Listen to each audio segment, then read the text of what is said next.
Salut, c'est Marco de Top for Fun. On se retrouve aujourd'hui pour la vidéo de test tant attendue du OnePlus 7 Pro, un mobile commercialisé depuis fin mai 2019 et on est en septembre 2019 lorsque je fais cette vidéo. Donc oui, j'ai pris mon temps. J'ai pris mon temps et ça va me permettre justement de rentrer dans le détail avec vous au cours de ce test. On va prendre le temps de regarder ce téléphone. On va prendre le temps de se dire si c'est un bon téléphone ou pas. Bon allez, petit spoil, c'est un excellent mobile. Mais il y a des petites choses. Il y a des petites choses qui font que ce mobile n'est pas parfait. Il est moins bon sur certains aspects que certains concurrents. Et certains concurrents sont moins bons que lui sur certains autres aspects. C'est toujours comme ça. On est dans le monde de l'ultra haut de gamme. Je le rappelle, ce téléphone est dans sa version la plus accessible, commercialisée à partir de 709 euros. 709 euros, 759 euros, 829 euros. Il y a trois versions différentes, trois niveaux de caractéristiques différents qui font que les prix ne sont pas les mêmes. Et bien ici, on est sur la version, d'ailleurs, petite parenthèse, la plus abordable, 709 euros. Petite parenthèse supplémentaire d'ailleurs pour bien vous permettre de vous repérer au niveau des différentes versions. C'est la version qui s'appelle la GM 913. Ce téléphone donc est commercialisé au prix maximum conseillé dans cette version de 709 euros. Est un excellent mobile. Allez, on se le dit tout de suite. Ça n'est pas le meilleur selon moi, ça n'est pas la meilleure affaire à faire dans la catégorie des ultra haut de gamme. À mon avis, il est encore plus intéressant, mais avec des spécifications, des performances un tout petit peu moindres. Vous voyez, donc c'est le jeu des concessions. Quoi qu'il en soit, vous l'avez compris, excellent mobile. On va rentrer dans le détail, on va se dire ce qu'il en est. Mais il a énormément de bons points. Alors déjà, la première partie de cette vidéo, c'est l'esthétique. À quoi ressemble ce mobile? Alors, face avant, doté d'une vitre Corning Gorilla 5. Le dos, doté d'une vitre Corning Gorilla 5. Le cadre en aluminium. La finition impeccable. La conception est parfaite, hein, on a un assemblage parfait, pas de jeu dans les éléments, et puis c'est rigide, c'est vraiment rigide. Le sentiment de solidité qui se dégage de ce téléphone est là, hein, c'est-à-dire que quand on prend en main le téléphone, on a du poids, on a quelque chose qui fait solide. Reste que quand même, c'est un téléphone qui est hyper exposé à la chute. Il est hyper exposé à la chute parce que tout simplement c'est un mobile ultra haut de gamme. Ça a l'air d'une évidence comme ça, ce que je vais vous dire, mais accrochez-vous, c'est simple, c'est... En fait, le téléphone est parfaitement arrondi, ok, très bien, mais si ça tombe, c'est un mobile qui vaut 700 euros, ça va marquer, et c'est une tristesse. C'est-à-dire que quand on a un mobile qui vaut plusieurs centaines d'euros, en général, quand on le fait tomber, on pleure toutes les larmes de son corps, sauf si, petite parenthèse, eh bien vous avez pris les bonnes protections. Et je vous le rappelle pour ça, eh bien, petite parenthèse encore, il y a les protections Rhino Shield.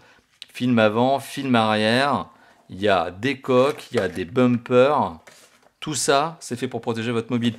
Donc clairement, je vous recommande vraiment de protéger ce téléphone.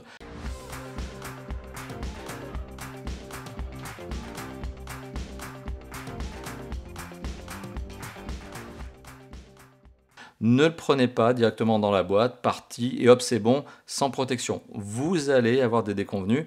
Pourquoi? Parce qu'en plus, c'est un téléphone qui glisse énormément. C'est un très beau téléphone, il est très bien pensé, la prise en main est bonne malgré des dimensions généreuses sur lesquelles je vais revenir, mais c'est un téléphone qui glisse énormément et c'est un téléphone qui prend toutes les traces de doigts.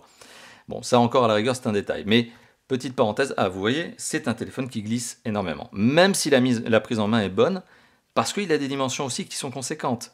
Allez, petite parenthèse étant faite, maintenant je vais vous donner les dimensions parce que je viens de vous en parler plusieurs fois, mais quelles sont-elles? Ça vous permettra de vous faire votre propre idée en le comparant au mobile que vous avez peut-être dans votre poche. Mais vous allez voir, on est sur quelque chose qui est quand même généreux. Hein. 16,3 cm de long, 7,6 cm de large et 0,9 cm d'épaisseur, donc 9 mm d'épaisseur, le tout pour un poids, comme je vous le disais, ça pèse, hein. C'est 207 grammes dans la main. Ça donne ce sentiment de poids et globalement ça donne aussi un sentiment de robustesse, mais voilà, il est un peu plus lourd quand même que ses petits camarades, ses petits concurrents. Il est plus long que la norme. Il est plus long, mais pas plus large. Ce qui veut dire en fait qu'on a un écran qui est un petit peu particulier, sur lequel je vais revenir d'ici quelques instants. Mais le ratio de l'écran est aussi un petit peu plus original, un peu particulier, et c'est aussi une des forces de ce téléphone. Alors ce fameux OnePlus 7 Pro, il est décliné, donc comme je vous l'ai indiqué en début de vidéo, en trois versions de caractéristiques, trois niveaux entre guillemets de performance, même si finalement les performances ne sont pas vraiment différentes d'une version à l'autre. Mais bon, il y a bien trois niveaux de caractéristiques différents. Mais ce téléphone, il est aussi décliné en plusieurs coloris.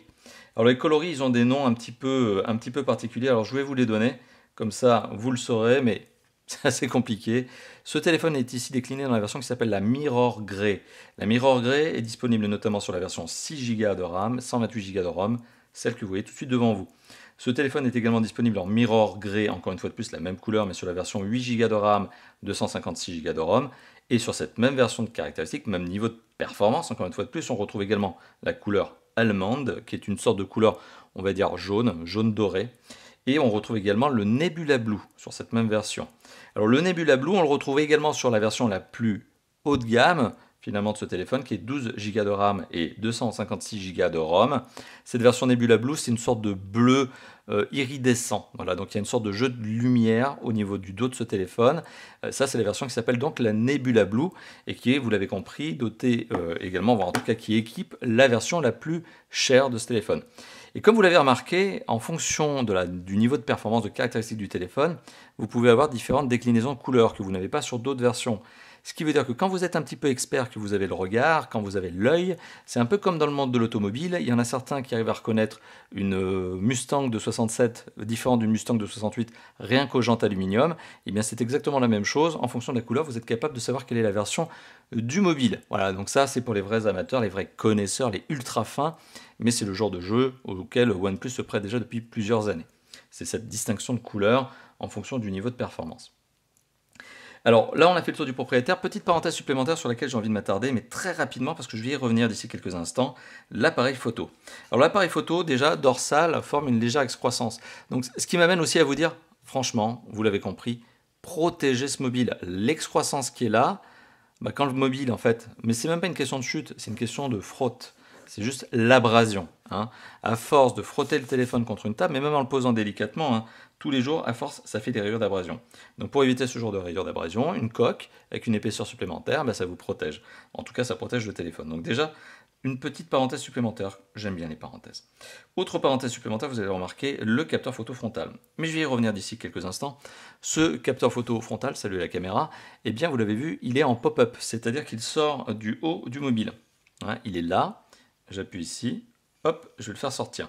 Alors ce capteur photo, il est en excroissance, justement par ce biais de mécanisme, tout simplement parce qu'il n'y avait pas la place de le mettre ailleurs. L'écran occupe la quasi-totalité de la face avant du mobile. C'est vraiment du quasi borderless, on est vraiment sur un très très haut ratio au niveau justement du taux d'occupation. Je vais y revenir d'ici quelques instants. Donc la caméra sort, et vous allez me dire, mais attention, la caméra sort. Oui, mais si le téléphone tombe, il peut casser sa caméra. Oui, vous avez raison. Il y a un petit mécanisme de sécurité sur lequel je reviendrai tout à l'heure, mais qui fait que la caméra peut rentrer lorsque le téléphone sent une chute trop rapide, mais ça ne marche pas dans tous les cas. Encore une fois de plus, protégez votre smartphone. Ce téléphone, je viens de vous en parler notamment au niveau de son écran. Le taux d'occupation de la face avant de ce mobile par l'écran. C'est-à-dire, plus ce taux est élevé, plus vous imaginez finalement que, il n'y a que de l'image. Il y a des bordures très fines. 88% de la face avant de ce mobile, c'est de l'image. Donc c'est un très très bon ratio, un screen to body comme on dit en anglais. Donc ce taux d'occupation est de 88%. C'est extrêmement bon, c'est largement au-dessus de certains concurrents qui encore aujourd'hui sont plutôt dans les 80 et quelques. Donc on est dans quelque chose d'encore plus wow grâce à cette image qui, vous l'avez compris, occupe la quasi-totalité de la face avant. Donc conclusion, vous l'avez remarqué, contrainte de conception, OnePlus n'a pas eu d'autre choix que de faire en sorte que la caméra sorte en pop-up. Voilà, donc c'était la contrepartie. Voilà, petite parenthèse étant faite sur cette caméra encore une fois de plus. Alors cet écran, il est très très beau. Il est très beau pour plusieurs raisons. La première raison notamment de cet écran qui est très très beau, déjà c'est sa diagonale, une très belle diagonale qui donne un sentiment cinéma. Alors, rien qu'à le prendre en main, et vous le voyez, c'est classe. 6,67 pouces de diagonale, c'est énorme, c'est énorme. Je me souviens encore avoir testé, il y a des mobiles, forcément ça fait près de 10 ans maintenant, mais quand je testais notamment des smartphones avec des écrans de 5 pouces, on disait déjà à l'époque que c'était très grand, c'était des phablettes soi-disant. Aujourd'hui 6,67 pouces, c'est gigantesque, c'est un effet cinéma garanti. Mais c'est pas tout, c'est un effet cinéma garanti parce qu'il y a aussi le ratio de l'écran, 19,5 neuvième, donc 19,5 pour 9. Donc on est sur un ratio qui est supérieur au 16 neuvième. Quand on regarde une vidéo, vous avez plusieurs choix. Soit vous étirez l'image, soit vous étirez l'image et vous resizez, vous croppez dans l'image, donc vous coupez dans l'image pour occuper toute la face de l'écran, soit vous restez sur un format 16 neuvième, donc le format natif de la vidéo, bande noire et bande noire de part et d'autre de la vidéo, pour garder l'aspect, le ratio originel. Voilà, mais bon, comme je viens de vous le dire, vraiment effet cinéma aussi, grâce au ratio de cet écran. Mais c'est pas fini. Ce téléphone est doté d'une résolution, une définition, eh bien, atypique, supérieure de loin à celle de nombreux concurrents. On fait ici 3120 pixels par 1440 pixels. Ça nous donne d'ailleurs une densité de pixels de 516 pixels par pouce. Ça fait beaucoup de chiffres, je le sais, mais 516 pixels par pouce, c'est largement au-dessus des 300 qu'on estime nécessaires pour ne pas les voir à l'œil nu. Et c'est le cas, effectivement, l'image est ultra nette. Et c'est pas fini. Il y a plein d'autres points à se dire sur cet écran. Non seulement l'image est nette, mais en plus elle est très colorée, elle est très vive, elle est très contrastée, parce que eh bien, c'est un écran AMOLED. C'est un écran AMOLED donc, qui utilise une technologie spécifique, AMOLED donc, et qui permet justement d'avoir eh bien, une qualité d'image, on va dire en tout cas une vivacité d'image, un peps supplémentaire. Notamment, vous pouvez régler cette chose. Alors, je le dis notamment, vous pouvez régler, oui, c'est une particularité de ces écrans, et notamment de la couche logicielle qu'a mis OnePlus ici, c'est que vous avez la possibilité de gérer, on va dire, la température, et justement, ouais, c'est ça, c'est la notion de température et la notion de vivacité des couleurs. Est-ce que vous allez teinter plutôt vers le bleu que vers le jaune, donc c'est-à-dire la chaleur? Est-ce que vous allez rester plutôt sur des profils de couleurs, vous allez voir, qui sont plus, on va dire, calmes, plus doux, ici notamment avec le display P3? Est-ce que vous allez aller vers la large gamme de couleurs AMOLED qui est encore plus vive? Ou est-ce que vous allez rester sur un résultat un peu plus homogène, etc. C'est un téléphone qui vous permet aussi de gérer cette gestion des couleurs, enfin en tout cas d'avoir une meilleure gestion des couleurs, un peu plus à votre goût finalement. Ce que ne propose pas d'ailleurs des écrans IPS. Mais ce n'est pas fini parce que vous l'avez peut-être remarqué ici, vous avez aussi la particularité d'avoir un écran qui permet d'afficher, alors ça c'est aussi en fonction du contenu que vous allez afficher dessus, mais jusqu'à 90 images par seconde. Donc sachant qu'en général aujourd'hui sur YouTube par exemple vous retrouvez des vidéos qui sont plutôt dans les 25, peut-être 30, peut-être 50, peut-être 60 images par seconde, ce qui généralement est déjà un maximum, et bien là vous allez pouvoir aller jusqu'à 90 images par seconde. Bon, autant vous le dire, ça va peut-être passer sur certains jeux, parce que certains jeux seront peut-être calibrés pour ça, mais c'est un ratio, en tout cas d'image, de rafraîchissement d'images par seconde, élevé. Voilà, donc c'est une autre particularité de cet écran, c'est non seulement la vivacité des couleurs, mais c'est aussi la vivacité de l'image, si vous avez la vidéo qui va bien, par exemple. Voilà, donc ça c'est un autre point. Autre point, encore une fois de plus sur l'écran, comme si ça ne suffisait pas, cet écran est doté d'une extrêmement bonne luminosité. Vous accrochez les 700 nits. 700 nits, 700 candela par mètre carré, c'est aussi comme ça qu'on l'on appelle. C'est eh bien un très bon score, ça fait clairement ici partie des meilleurs téléphones dans la catégorie des ultra haut de gamme. C'est un score bien au-dessus des 600 que l'on retrouve d'ailleurs chez certains petits camarades. C'est un score qui est largement au-dessus, bien sûr, on l'imagine, des téléphones moyens de gamme. On est sur une luminosité élevée. Et l'avantage de cette luminosité élevée, c'est que lorsque vous êtes par exemple en lumière du soleil, à l'extérieur, eh bien, plus cette luminosité de l'écran est élevée, plus elle contrebalance la lumière ambiante, et ça vous permet, justement de réussir à regarder ce qu'il y a dans l'écran. Voilà, donc c'est un écran sur lequel il y a plein de choses à dire, vous l'avez remarqué, parce que c'est un excellent écran, et c'est sans doute l'un des points forts de ce téléphone, et c'est d'ailleurs aussi un des composants les plus onéreux qui fait que ce téléphone a un prix qui monte par rapport à certains concurrents. C'est, encore une fois de plus, cet écran. Voilà. On a fait le tour de l'écran, maintenant on va parler du son. Alors le son, il est véhiculé par une double sortie haut-parleur. Alors il y a un haut-parleur qui se trouve sur la tranche inférieure, et puis il y a un haut-parleur qui est ici, qui est en fait l'écouteur. L'écouteur, lorsque vous êtes en mode haut-parleur, par exemple lorsque vous écoutez une musique, lorsque vous regardez une vidéo, lorsque vous jouez à un jeu vidéo sans casque, eh bien vous avez la double sortie haut-parleur qui va se déclencher. Haut-parleur sur le bas, haut-parleur sur la face avant du mobile. Alors on peut se dire que c'est très bien.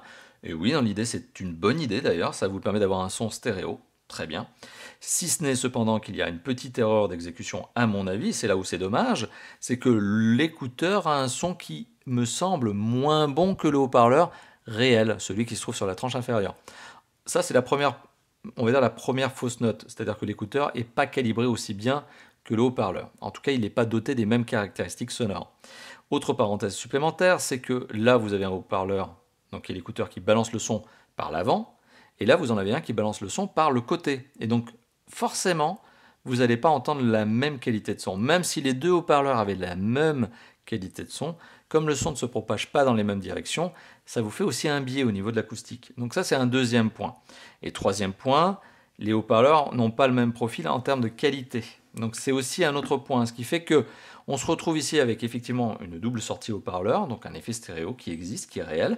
Il n'y a pas à dire autre chose. Oui, c'est bien un stéréo, mais la qualité des deux n'est pas aussi bonne eh bien, voilà, l'un que l'autre. Donc forcément, le résultat n'est pas hyper convaincant. C'est bon, certes, mais si vous êtes un vrai audiophile, en fait, vous allez le remarquer. Et du coup, vous allez basculer en casque, forcément. Et maintenant, j'ai presque envie de vous dire, aujourd'hui, écouter sa musique, en général, on est toujours avec un casque. Hein. C'est très rarement le cas, justement, en main libre. C'est-à-dire qu'on écoute rarement la musique comme ça, ou alors on balance le son sur une enceinte Bluetooth, par exemple. C'est une manière de faire, de profiter du son. Mais en général, on n'écoute pas le son comme ça. Je vous vois mal dans le métro ou dans le bus écouter la musique à plein tube. Parce que, en plus, ça je ne vous l'ai pas dit, mais le son est extrêmement puissant. Ça accroche les 130 décibels. Et donc 130 décibels à la sortie, je peux vous garantir que vos voisins ils vous entendent. Ça balance très très fort. Voilà, donc ça c'était pour le son du haut-parleur. Autre parenthèse, alors bon, entrée micro, je ne vous les ai pas détaillés tout à l'heure, mais il y en a plusieurs, donc ce qui permet notamment d'annuler le bruit extérieur, une sorte de noise cancelling quand vous êtes au téléphone. Autre parenthèse, il n'y a pas de mini jack. Il a été sacrifié, probablement pour une question de conception, sur l'autel justement de l'USB-C. Donc on se retrouve avec un USB-C ici. Eh bien voilà, bonne note pour ceux qui n'aiment pas les mini jack et à qui ça ne sert à rien. Hein, mais je crois qu'on n'est pas très nombreux sur cet aspect-là. Mais sachez que, heureusement, dans la boîte, il y a bien un kit piéton au format USB-C. Et donc pas mini jack. Donc oui, OnePlus a bien rempli son obligation. Dans la boîte, il y a bien le kit piéton qui va bien. C'est pas un adaptateur, c'est un kit piéton qui d'office a la bonne prise et donc il n'a pas de mini jack. Voilà. Parenthèse étant dite, je pense aujourd'hui qu'on a tous, ou en tout cas on tente tous d'aller vers des casques Bluetooth.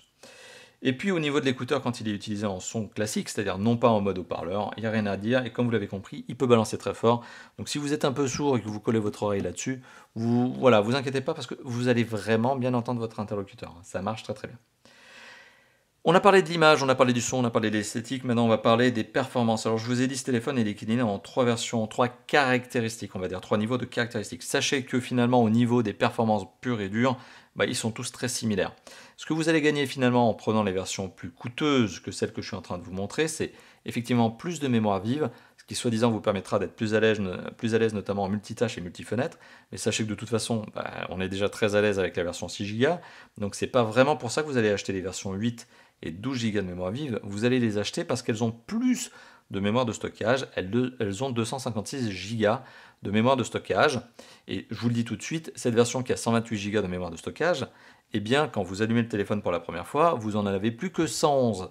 Bon, moi à mon avis c'est largement suffisant. Donc la version la plus accessible finalement du OnePlus 7 Pro, qui est quand même encore une fois de plus je le rappelle à plus de 700 €, pour moi elle est déjà très bien. Il n'y a pas forcément besoin d'aller plus haut. Maintenant si vous avez envie de mettre 120 € de plus, vous pouvez prendre la Best of qui est à donc 12 Go plus 256 Go. Eh bien allez-y, faites-vous plaisir, soit, mais à mon avis la version 709 €, là, celle que je suis en train de vous montrer, est déjà très bien. Pourquoi elle est déjà très bien? Parce que franchement, 372 000 points, ça me scotche tellement que j'en shoot la caméra. 372 000 points, mais c'est juste énorme. C'est un des top 5 mobiles les plus performants du moment. C'est énorme. C'est énorme parce que OnePlus, comme d'habitude, eh bien, quand il fait un haut de gamme, quand la marque OnePlus fait un haut de gamme, elle ne se pose pas la tête, elle ne se casse pas la tête, elle ne se pose pas de questions. Elle prend les meilleurs composants pour s'aligner sur les concurrents et hop, on y va. Et donc du coup, on se retrouve ici avec un OnePlus 7 Pro, vous le voyez, qui est un processeur Qualcomm, etc., qui est un 64 bits, et qui est le Qualcomm Snapdragon 855, accompagné d'un Adreno 640, et ici dans la version 6 Go de mémoire vive. Qu'est-ce que ça veut dire là, ce Qualcomm Snapdragon 855? C'est le plus puissant des processeurs à date. Voilà, il n'y a pas mieux. C'est la bête de course. Ici, on est sur, comme je vous l'ai dit il y a quelques instants, un des 5 mobiles les plus performants. C'est l'un des top 5. Voilà, c'est un des top 5 mobiles les plus performants. Donc 372 600 points, j'arrondis, c'est gigantesque. C'est un mobile qui, petite parenthèse supplémentaire sur 3D Mark, avec le test qui s'appelle le Slingshot Extreme, tourne à 5700 points, ce qui est le plus gourmand de tous les tests d'ailleurs de 3D Mark. C'est un score très élevé. Le processeur, hein, juste pour revenir là-dessus, parce que ça parlera aux connaisseurs, et je sais que certains d'entre vous sont extrêmement amateurs d'informations précises et chiffrées. Le processeur, c'est un 8 cœurs. Un cœur est cadencé à 2,84 GHz, 3 cœurs sont cadencés à 2,42 GHz, et 4 cœurs sont cadencés à 1,78 GHz. La particularité de ce processeur, c'est que, bon, c'est une bête de course, mais c'est une bête de course calme, sereine. Cette bête de course ne s'active que quand il y en a vraiment besoin. C'est un peu la technologie Big Little, c'est-à-dire que ce téléphone ne va balancer le plein niveau de performance que lorsque vous en avez besoin, par exemple pour du jeu 3D. Le reste du temps, il va utiliser bien moins de performance pour rester plus cool, pour consommer moins d'énergie. C'est une des particularités de ce processeur, comme généralement tous les processeurs de ce même type d'architecture. Voilà, donc c'est un bon processeur, vraiment il n'y a rien à redire dessus. Donc on a fait le tour au niveau des performances, maintenant on va quand même revenir sur l'aspect de la mémoire. Comme je vous l'ai dit, il y a la déclinaison 128 Go de mémoire, celle que vous avez devant vous, 111 quand vous allumez le téléphone et que vous faites les premières mises à jour, la première install, et vous avez la version 256. Alors, pas de micro SD sur ce téléphone. Il n'y a pas de mémoire micro SD possible. Par contre, comme c'est un téléphone qui dispose d'un USB-C, donc ce fameux connecteur que vous avez vu en dessous, vous avez la particularité, la possibilité de pouvoir ajouter ce genre de clé. Ce genre de clé, donc, qui est une clé que je vais vous montrer tout de suite, qui vous permet notamment d'avoir d'un côté de l'USB et de l'autre côté de l'USB-C. Et grâce à ce genre de clé, vous mettez, eh bien, par exemple, hop, des fichiers dessus via votre PC, et puis, hop, vous lisez ces fichiers, notamment avec votre clé branchée sur votre téléphone. Donc c'est un bon moyen d'avoir plus de mémoire supplémentaire. Si vous êtes en déplacement, vous pouvez mettre l'intégrale de votre meilleure série préférée dessus. Voilà, donc je vous laisse dire d'ailleurs dans les commentaires quelle est votre meilleure série préférée. Moi j'en découvre plein, notamment sur Netflix. Je ne suis pas sponsorisé par Netflix. D'ailleurs, si Netflix est là, eh bien, sponsorisez-moi, hein, ça me ferait vraiment plaisir. Offrez-moi des mois d'abonnement gratuit. Mais voilà, Netflix, j'en découvre tout le temps. Bon, allez, hop, on revient sur le sujet, le téléphone. On a fait le point sur les performances. Maintenant, on va parler de la connectivité. Alors, juste pour illustrer mon propos, je lance cette petite chose. Je lance cette petite chose qui est en fait une application qui me permet de vous montrer les différents capteurs du mobile. Ok, c'est pas l'essentiel de mon propos, vous allez comprendre. Ce téléphone est un 4G LTE. Très bonne rapidité, je vais rentrer dans le détail. Et surtout, et ça va plaire aux amateurs avisés, ce téléphone est doté des fréquences nécessaires pour la France, à savoir la B1, la B3, la B7, la B20 et la B28. Alors j'insiste bien sur ces fréquences, ça n'a l'air de rien. B1, B3, B7, B20, B28. Cette fameuse B28 qui plaît tellement aux utilisateurs de Free Mobile, parce qu'aujourd'hui, Free Mobile, c'est celui qui surtout utilise la B28. Alors, rentrez pas dans les détails avec moi dans les commentaires, parce que je sais que certains d'entre vous sont extrêmement tatillons. Et bah ok, ça fait plaisir. Oui, la B28, il y a aussi d'autres opérateurs qui l'utilisent, d'accord? Oui, certes. Certes. Mais aujourd'hui, c'est surtout Free qui l'utilise. Donc, si vous êtes utilisateur de Free Mobile et que vous vous demandez si ce téléphone est compatible avec toutes les bornes et les antennes, etc., oui, c'est le cas. Si vous êtes utilisateur d'Orange, de SFR ou de Bouygues Télécom, est-ce que ce téléphone a toutes les fréquences Oui, c'est le cas. Voilà, donc c'est un téléphone qui est exploitable en France, notamment pour tous les opérateurs mobiles eh bien, qui sont dans l'Hexagone. Et puis si vous êtes à l'étranger, donc si vous êtes justement dans l'un des pays qui est non pas la France et qui constitue aussi une large audience de Top 4 Fun, donc déjà premièrement bonjour à vous. Et puis oui, effectivement, vous avez aussi d'autres fréquences, donc rassurez-vous, vous pouvez aussi l'utiliser dans vos pays respectifs. Voilà, donc ça c'est aussi une petite particularité, c'est que ce téléphone en termes de fréquence, il est extrêmement bien doté. Si jamais vous vous trouvez dans un coin où il n'y a pas de 4G, rassurez-vous, vous avez aussi de la 3G+, HSPA pour être précis. Et pour revenir sur la 4G, comme je vous disais, c'est une 4G qui pulse, c'est plutôt votre opérateur qui va pas réussir à tenir le coup. Ce téléphone est doté de la 4G en téléchargement, c'est de la catégorie 18, ça veut dire qu'il télécharge à 1,2 gigabits par seconde. Donc 1200 mégabits par seconde, sachant qu'en France, en général, les opérateurs sont plutôt au maximum, au mieux du mieux, dans les 150, parfois 200. Certains d'entre vous sont des amateurs avisés qui aiment bien se coller à l'antenne et m'envoyer des tests. Ça, je le sais, vous êtes des petits coquins, des petits taquins. Je sais que je reçois des petits tweets des fois avec la photo qui dit que vous avez fait des 200, 250 et 300. Oui, mais enfin là-dessous, il faut être sous l'antenne, il faut être presque avec le doigt dedans. Bon. Ok, mais sachez qu'en France, la plupart du temps, vous êtes dans les 150 à 200, 200 grand maximum. Ça, c'est pour la réception. Pour l'envoi, vous êtes en catégorie 13 avec ce téléphone et c'est du 150 mégabits par seconde. Voilà, maintenant vous avez toutes les informations dessus. Mais c'est pas fini. Ce téléphone est un double SIM, donc vous pouvez placer deux cartes SIM, l'une sous l'autre. C'est une trappe qui se trouve sous le côté du téléphone, je crois que c'est le côté ou le dessous, peu importe. Je mettrai probablement un visuel pour vous montrer à quoi ça ressemble. C'est des nano SIM. Voilà, donc c'est pas des micros, c'est pas des mini, c'est des nano. C'est le plus petit format de carte SIM qui existe à l'heure actuelle. Voilà, donc vous pouvez en mettre jusqu'à 2. Vous pouvez en mettre une, vous pouvez en mettre 2, ou vous pouvez en mettre 0. Mais si vous en mettez 0, votre téléphone, en fait, c'est une tablette. C'est plus un téléphone, parce que vous ne pouvez pas utiliser la voix sur les antennes cellulaires. On a parlé donc aussi de cet aspect carte SIM. Maintenant, on va aussi parler d'autre chose. Donc, comme je vous l'ai dit, il n'y a pas de micro SD, mais il y a un USB-C et donc vous pouvez utiliser la fonction OTG. Bon, ça aussi, ça c'est dit. On passe à autre chose. Ce téléphone est Wi-Fi, il est Bluetooth, il est NFC, il est aussi doté de nombreuses capacités GPS. Donc, c'est-à-dire qu'il est AGPS, donc c'est le réseau de satellites américain. Il est GLONASS, le réseau de satellites russe. Il est BDS, le réseau de satellites chinois. Et il est Galileo, le réseau de satellites européen. Donc, il utilise finalement la quasi-totalité des satellites de géolocalisation dans le monde, ou plutôt dans l'espace. C'est aussi un téléphone, donc je vous l'ai indiqué il y a quelques instants, qui est doté du NFC, et puis c'est un téléphone qui est aussi doté de tous les capteurs nécessaires pour faire de la réalité augmentée, de la réalité virtuelle. J'insiste sur ces éléments-là parce que l'écran, comme je vous l'ai dit tout à l'heure, est un écran avec une extrêmement bonne densité de pixels. Donc quand vous collez le téléphone à votre œil, et que derrière, bien, vous avez tous ces capteurs, l'expérience de réalité augmentée et de réalité virtuelle est juste excellente, parce que vous êtes sur un téléphone qui est presque fait pour ça d'ailleurs, entre autres, mais qui est fait pour ça. Voilà, donc vous avez un téléphone qui est fait pour la réalité augmentée et la réalité virtuelle. On a parlé de tout un tas de points au niveau de la connectivité, il en reste un, avant d'embrayer sur d'autres sujets, mais la connectivité, on doit aussi parler du DAS. Le DAS, c'est le débit d'absorption spécifique, la capacité que le téléphone a à émettre peu ou beaucoup d'ondes. Et plus le score en DAS est élevé, plus forcément le téléphone émet des ondes. Alors, il y a une norme en Europe à ne pas dépasser qui s'appelle le DAS, et c'est 2 watts par kilo. Voilà, donc ça c'est la norme. Ce téléphone est dans la norme, donc il est légalement commercialisé en Europe. Par contre, il est commercialisé avec un DAS de 1,199 watts par kilo à la tête. Et à mon sens, c'est beaucoup. C'est énorme pour un téléphone ultra haut de gamme. C'est très très élevé. 1,199 watts par kilo à la tête et 1,394 watts par kilo au corps. Bon, moi je prends le score à la tête en général pour bien benchmarker les téléphones entre eux. C'est un score qui est juste extrêmement élevé pour un téléphone de la catégorie. Je rappelle que certains concurrents, notamment chez les Sud-Coréens, sont plutôt dans les 0,3 en général. Donc on est sur un téléphone qui balance énormément d'ondes lorsqu'il est en appel cellulaire, lorsqu'il est en 4G. Alors certains d'entre vous vont parler de la capacité que le téléphone a à avoir une bonne accroche, etc. Je ne vais pas rentrer dans ce débat, mais ce que j'insiste sur ce point, c'est que oui, ce téléphone émet beaucoup d'ondes quand il est en utilisation par rapport à certains concurrents. Mais oui, il est dans la norme légale.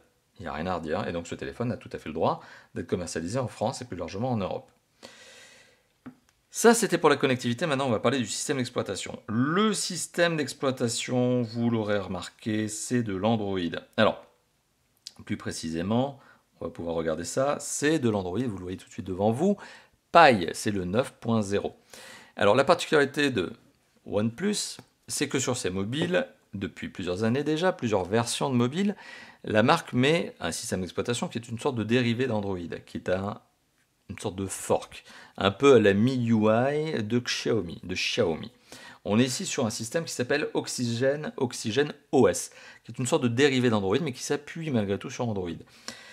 Bon, clairement, sachez-le, la différence entre un Android stock 9.0 et cet Android-là qui est customisé est quasiment inexistante. On est sur une expérience qui est très similaire, parce que de toute façon Android 9.0 de base est déjà extrêmement complet.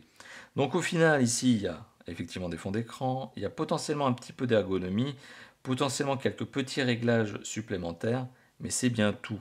Alors quand je vous dis des réglages supplémentaires, il faut noter notamment que chez OnePlus, on reprend ici, et je ne vous l'ai pas dit notamment quand on était dans la partie design, on reprend cette série de boutons. Ce bouton-là, qui est un bouton physique, et qui vous permet notamment de passer en mode silencieux, de couper la sonnerie, etc. Ce bouton-là, c'est une des particularités de OnePlus. C'est une particularité qu'on avait déjà connue notamment à l'époque des premiers iPhones. Et c'est pas né de nulle part. Ce truc-là, c'est de l'iPhone-like. Est-ce que c'est un mauvais truc de faire de l'iPhone-like? Non, pas forcément quand c'est les bonnes idées. Ici, c'est une bonne idée. C'est OnePlus qui la met déjà en place sur ses téléphones depuis plusieurs années. Voilà, donc c'est aussi un des éléments qui répond à la customisation, en tout cas dont la customisation a été nécessaire pour bien calquer avec ce genre de fonctionnalités supplémentaires. Bon, est-ce que, encore une fois de plus, cet Android est différent d'un Android stock? De pas grand-chose, même de quasiment rien. Allez, simplifions. Disons rien. Je sais que je vais pas à l'excès, mais bon, voilà, il n'y a pas grand-chose. Et c'est très bien, parce que finalement c'est un très bon OS, il n'y a pas grand-chose à dire. Android 9.0, ça marche très très bien, il y a la version 10 qui va arriver, ok, c'est cool. Et voilà, c'est juste un très bon OS. Et si vous avez déjà l'expérience d'Android, ce qui est probablement le cas, parce qu'en général, quand on se positionne sur des téléphones comme le OnePlus, c'est qu'on a déjà une première expérience d'Android, et vous allez le voir, vous n'allez pas être choqué, ça va marcher de la même manière. La prise en main va être instinctive, elle va être immédiate. Voilà, donc on ne va pas s'attarder sur le système d'exploitation parce qu'il n'y a pas grand-chose d'autre à dire, c'est quasiment du stock. Et on va donc arriver à la partie usage qui va nous précéder la conclusion de cette vidéo. Donc une vidéo, comme je vous le disais depuis tout à l'heure, qui dure plus d'une trentaine de minutes. Alors qu'est-ce qu'on peut se dire sur ce téléphone? À quels usages répond-il? Clairement, c'est un téléphone ultra haut de gamme, donc à tous les usages finalement. Il fait bien tout ce que vous voulez. Oui, c'est un téléphone qui est un téléphone fait pour appeler, envoyer des SMS, lire des MMS, envoyer des emails, même lire des pages web. Oui, c'est un smartphone, c'est un téléphone qui répond aux usages de base d'un smartphone et d'un téléphone. C'est un téléphone qui est aussi multimédia. Vous pouvez regarder, et je vous le dis, ça va être certain, avec plaisir des vidéos. Regardez des vidéos là-dessus, mais c'est l'effet cinéma. Écouter un bon MP3 avec un bon casque qui va bien, c'est aussi très plaisant. C'est un téléphone multimédia. C'est un téléphone aussi qui est fait pour gamer. Clairement, jouer à du PUBG mobile en ultra haute qualité. C'est fluide, c'est superbe, en plus c'est dynamique, le téléphone est forcément par le biais de ses performances et aussi par le biais de sa connectivité, il n'y a pas de ping, il n'y a pas de lag, en fonction de votre connexion, ça marche au top. C'est vraiment un téléphone de gamer. C'est un téléphone qui est fait pour ça aussi. C'est une bête de course qui, comme je vous l'ai dit tout à l'heure, devient une bête de course quand vous en avez besoin. Justement, quand vous faites du gros jeu 3D, Fortnite, PUBG, bam, ça pulse. C'est un téléphone de gamer. Donc c'est aussi un autre bon point de ce téléphone. Autre bon point de ce téléphone, il y en a deux, c'est notamment sa qualité photo, donc capteur photo dorsal, frontal sur lequel je vais revenir, et puis c'est son autonomie. Alors pour la qualité photo. Alors la qualité photo, on va s'attarder tout de suite sur cet aspect-là, et on va parler notamment des triples capteurs photo, du triple capteur photo dorsal. Ce triple capteur photo dorsal, il présente énormément de particularités, il a énormément d'originalité.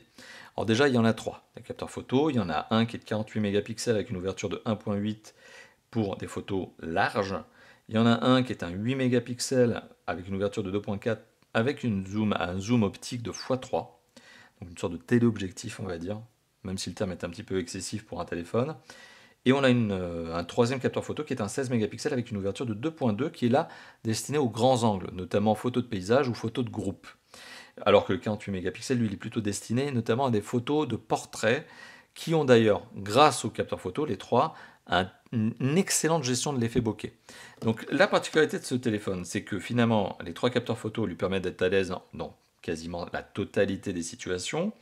Il y a, on va dire, une fonction d'intelligence artificielle qui lui permet en plus de bien gérer des scénarios de prise de vue et en mode automatique, ça marche très très bien. Donc en fait le téléphone va sélectionner la profondeur de champ nécessaire, la gestion de la luminosité, etc., la gestion des couleurs pour prendre la meilleure photo possible en se basant sur cette intelligence artificielle. La qualité photo dorsale, elle est bonne. Elle est bonne et on arrive même à faire des sacrés macros parce qu'on arrive vraiment à aller loin au niveau du capteur photo dorsal, du triple capteur photo dorsal. C'est efficace, c'est bien. Franchement, voilà. La qualité photo dorsale est bonne. Il n'y a pas à chercher, il n'y a pas de défaut significatif à lui donner. La gestion des couleurs est plutôt bonne. C'est très très bien. Je vous aurais d'ailleurs probablement mis un échantillon photo pour vous permettre de vous faire votre propre idée. Bon, il y a plein de scénarios, vous pouvez gérer les modes de vue, etc. Je ne vais pas rentrer parce que rien que l'application photo, on pourrait y prendre une demi-heure si on voulait, rien que pour l'analyser. La qualité photo frontale. Alors là, pour le coup, autant pour le dos, je suis bluffé, je trouve ça excellent. Autant pour l'avant, c'est moins bon. Je suis moins bluffé. Le capteur photo frontal, alors si on enlève cet effet pop-up là, parce que oui, c'est très rigolo, c'est très classe, ça fait rigoler, ça fait classe, hein. Ça, vous sortez ça au niveau de vos potes, qu'est-ce que c'est et tout, le capteur il sort et tout. C'est bluffant, c'est sympa, vraiment ça rajoute un effet waouh au téléphone. Et puis il est rapide, vous l'avez vu, hein, franchement, vous ne mettez pas 3 plombes à avoir le capteur qui sort pour prendre un selfie. Très bien, ça aussi c'est bien.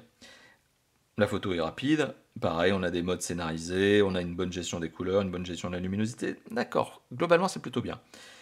Le capteur photo frontal, et d'ailleurs c'est indiqué par OnePlus dans le téléphone, nécessite une distance de prise de vue comprise entre 0,5 mètres, donc un demi-mètre, et 2 mètres.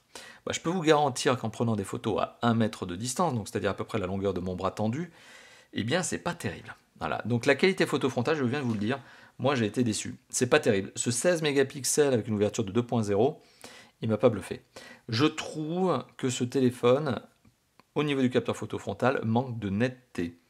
C'est pas un problème de gestion des couleurs. C'est vraiment pas un problème de lumière, parce que la lumière est bien gérée, la luminosité est plutôt bien gérée. C'est vraiment un problème de manque de netteté. Je trouve que la photo n'est pas nette. Et c'est même plus qu'un effet de piqué, parce que je trouve que oui, il y a un effet de piqué qui manque, mais il y a vraiment un effet de flou. Et c'est pas lié à une distance de prise de vue, parce que ça, j'ai fait plusieurs tests. J'ai fait des tests à petite portée, longue portée, etc. Non, je trouve que le capteur photo frontal sur le OnePlus 7 Pro, bah, c'est pas terrible. Voilà, c'est pas terrible, ça prend des selfies. Alors, rassurez-vous, quand je dis c'est pas terrible, c'est pour la catégorie des smartphones. C'est quand même mieux qu'un moyen de gamme. Il faut vraiment relativiser ce que je suis en train de dire. C'est pas terrible pour un téléphone à 700 euros. C'est très bien pour un téléphone à 300 ou 400 euros.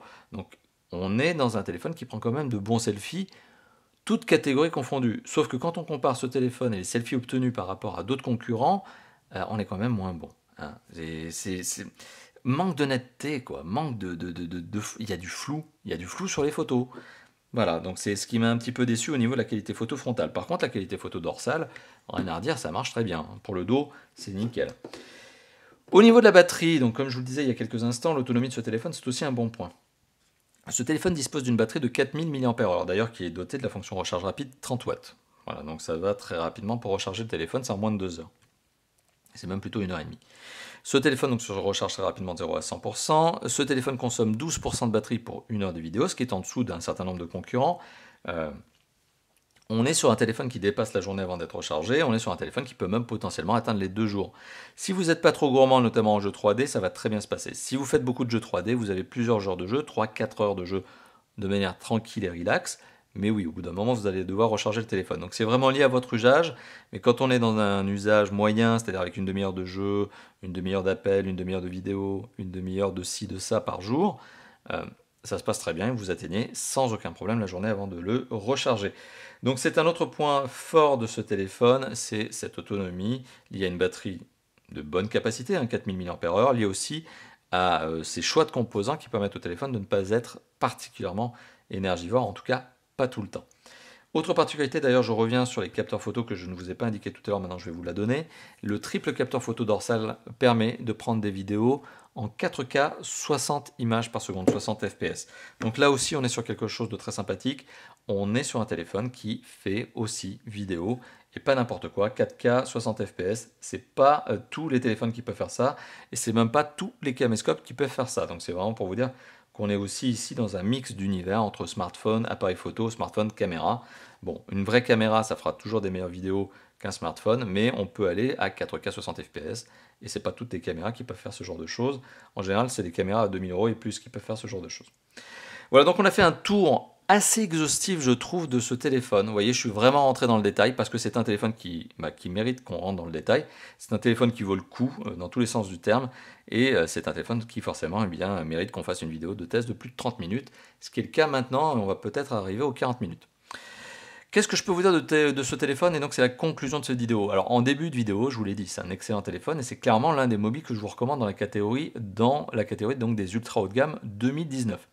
Donc est-ce que je vous conseille le OnePlus 7 Pro à l'achat? Oui, clairement. Quelle est la version que je vous recommande le plus sur ce OnePlus 7 Pro? Eh bien, vous l'avez compris, c'est la version à 709 €.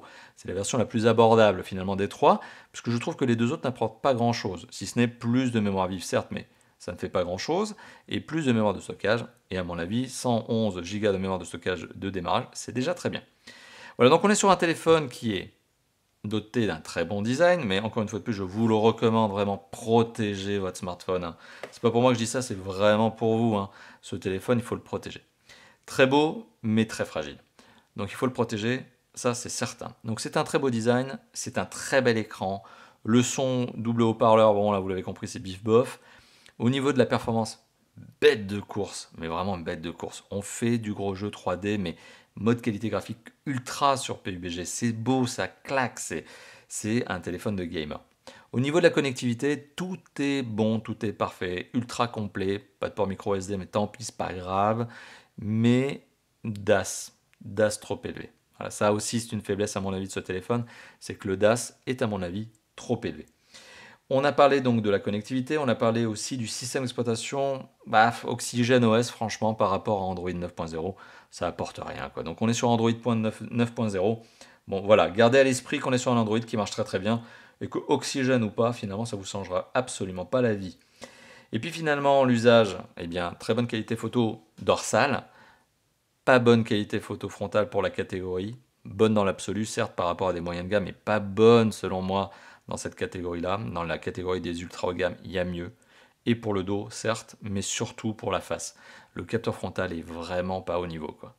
Et alors, l'effet pop-up, c'est très très bien, mais petite particularité que je ne vous ai pas donnée sur l'effet pop-up, que je vous montrerai peut-être en incrustation si j'y arrive, c'est que ce téléphone, effectivement, quand vous êtes en effet pop-up, et que le téléphone sent qu'il va faire une chute, là, j'y arriverai pas. Non, là, j'y arriverai pas. Je vous mettrai peut-être une incrustation, mais le pop-up va se descendre automatiquement dans le téléphone, mais uniquement sur des chutes qui sont comme celle-ci, c'est-à-dire du haut vers le bas et position dans ce sens-là. Si jamais, et ça j'ai déjà fait le test plusieurs fois, vous retournez le téléphone, le pop-up est vers le bas et que le téléphone sent la chute comme ça, il ne fait rien. Donc c'est assez bizarre parce que finalement, si votre téléphone a besoin à un moment donné de protéger la caméra, c'est bien quand il va chuter comme ça, c'est-à-dire tête vers le bas, pas comme ça. Le capteur photo, il va pas tomber dessus.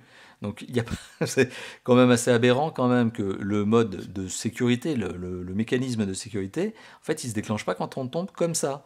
Il se déclenche que quand vous tombez comme ça. Bon, voilà, bon, et ça c'était vraiment pour enfoncer le clou sur ce pop-up qui effectivement fait son effet, ça claque, hein, mais ça apporte pas grand-chose, en tout cas en termes de sécurité, ça y est pas non plus. Mais c'était une contrainte technique, le OnePlus n'avait pas le choix. Et enfin pour la batterie, très bonne autonomie, c'est un des points forts aussi de ce téléphone. Donc vous voyez, il y a beaucoup de bons points, et finalement, vraiment ma conclusion de la conclusion, c'est est-ce que c'est le téléphone qu'il faut acheter dans la catégorie des ultra haut de gamme? Ça dépend ce que vous avez envie de faire. Parce que ce téléphone est doté d'un résultat qui est très homogène. Globalement, c'est un très bon ultra haut de gamme. Et quand on cite les ultra haut de gamme, on peut citer du Huawei P30 Pro, qui à mon avis est le best-of. On peut citer du Samsung Galaxy S10, qui à mon avis est juste en dessous du P30 Pro. Mais vraiment à pas grand-chose. Et pour moi, c'est le deuxième meilleur, dans l'absolu, et quand on a du budget. Parce que c'est vraiment budget open bar, il faut le réfléchir comme ça. Quand on a juste un tout petit peu moins de budget et qu'on a quand même envie de faire un truc sympa, d'avoir un bon mobile qui va tenir 2, 3, 4, 5 ans peut-être, le OnePlus 7 Pro est un bon mobile. Mais quand on a envie d'acheter un téléphone dans la catégorie des ultra haut de gamme et que on a envie de pas trop donner d'argent quand même, on a envie de rester sur un budget plus limité, c'est pas celui-là que je vous recommande, c'est l'Asus Zenfone 6. Parce que l'Asus Zenfone 6, il est quand même 200 € moins cher que celui-là. Et il est tout aussi bon, à une différence près, l'écran. L'écran n'est pas au niveau. C'est finalement l'écran de ce téléphone qui coûte cher et qui lui fait, on va dire, jumper en prix. Et d'ailleurs, je me permets encore ce dernier petit propos, et c'est sans doute une des choses qui m'a le plus, on va dire, pas déçu de la marque, mais un peu, mis de côté par rapport à OnePlus. Une des choses qui m'ont le plus, on va dire, surprise et qui m'ont fait me décaler de OnePlus, parce que j'étais moi-même consommateur chez eux, c'est simplement la montée des prix. À la base, OnePlus est une marque hyper agressive en termes de prix. C'est le flagship killer, c'était leur slogan. Et aujourd'hui, c'est pas un flagship killer, c'est un flagship. C'est un flagship parmi d'autres parce que le prix est super élevé. 709 € prix minimum. Et on va jusqu'à 829 € en fonction de la version. C'est plus un flagship killer, c'est un flagship. Voilà, il n'y a pas de gros avantages de prix. En termes de prix, il est pas bon, hein. Il a un prix. Il a un prix. Son prix est justifié, mais son prix n'est pas une bonne affaire. Et voilà, et c'est ça aujourd'hui qui me fait aussi regretter un petit peu, on va dire, les premières générations de OnePlus qui étaient vachement plus agressives en termes de prix, qui étaient là vraiment pour casser la concurrence. Là, on sent que OnePlus est rentré dans les rangs. Pourquoi? Tout simplement parce qu'ils ont envie de faire plus d'argent. C'est de la marge. La marque est connue, la marque a fait son effet de lancement. Maintenant, aujourd'hui, tout le monde connaît OnePlus, qui est une déclinaison d'Oppo. Très bien. C'est vrai, c'est une très bonne marque, et donc du coup, ils n'ont plus besoin de sacrifier les prix, ils ont juste envie de faire de la marge, soit, c'est comme ça. Ça reste malgré tout du très bon mobile, mais comme vous l'avez compris, en termes de prix, là je mets un bon coup, ouais, c'est pas une excellente affaire. C'est un bon mobile pour son prix. qui est quand même de 700 € et plus. Voilà, donc merci d'avoir vu cette vidéo. Vous l'avez compris, j'ai fait un test qui était long. J'ai pris du temps à faire ce test. J'ai vraiment pris le temps dans le temps, c'est-à-dire dans la durée. Donc je sais que je suis un petit peu en retard par rapport à mes petits camarades qui ont tendance à faire des tests en 2 jours. Voilà, donc merci de votre compréhension, merci de comprendre que chez Top for Fun on prend le temps, et puis quand on prend le temps, forcément ça donne des tests qui sont plus longs. J'espère que ce test vous a plu. S'il vous a plu, vous le savez, vous pouvez tout simplement vous lâcher dans la zone de commentaires. C'est juste en dessous, lâchez votre commentaire, dites-moi ce que vous pensez du téléphone, dites-moi ce que vous pensez de ce test. N'hésitez pas aussi à lâcher le petit pouce bleu. Ce petit pouce bleu qui se trouve juste en dessous de la vidéo, vous le lâchez, ça veut tout simplement dire que la vidéo vous a plu, et puis ça m'encourage à faire d'autres tests. C'est toujours sympa, ça fait plaisir aux testeurs que je suis de savoir que je vous propose du contenu qui vous plaît. Enfin, vous pouvez, et si ça n'est pas déjà fait, vous abonner à la chaîne YouTube. C'est un bouton qui se trouve tout en bas à droite, qui s'appelle +1 abonnement. Vous cliquez dessus et hop, bingo, vous êtes abonné à la chaîne de Top for Fun. Comme ça, vous connaissez, et bien vous serez informé, on va dire, des prochaines sorties de vidéos. Plein de flagships. Là, je vais me rattraper sur tous les flagships que j'ai pas encore sortis en vidéo de test. Vous allez le voir, il va y en avoir un sacré paquet. Voilà, donc j'ai pas grand chose d'autre à ajouter, si ce n'est merci d'avoir vu cette vidéo. N'hésitez pas aussi à vous rendre sur notre comparateur de prix si vous avez envie de faire la bonne affaire pour acheter ce téléphone, mais aussi tous vos autres mobiles. Et voilà, je n'ai plus grand chose à dire. Encore une fois de plus, je vous remercie. Je sais que je me répète et je vous dis à très bientôt pour d'autres vidéos de test. Vous allez le voir, il va y en avoir beaucoup. D'autres vidéos de test, d'autres vidéos de présentation, d'autres vidéos de déballage, d'autres vidéos d'interview, etc., etc. Comme d'habitude chez Top for Fun. Allez, à bientôt. Ciao, ciao.